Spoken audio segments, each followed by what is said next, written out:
Good day, Ma'am and Sir. Thank you for this opportunity to introduce myself.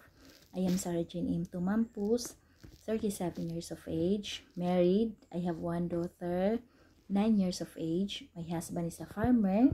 I am graduate of Hotel and Restaurant Management for 2 years, associate vocational. My father is a farmer. My mother passed away 5 years ago. I have 3 sisters and 1 brother.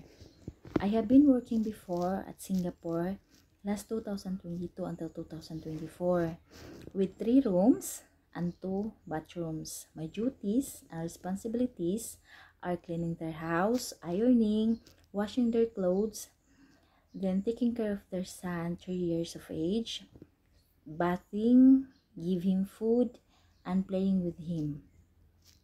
I have been working for 1 year and 10 months early release due to my mother-in-law confined to the hospital critical.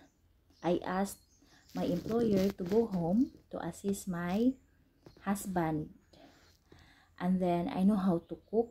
I know how to cook Chinese food, and then I know also a little bit cook soup, apple soup, EBC soup, and corn soup, and other things. Then thank you, ma'am, and God bless.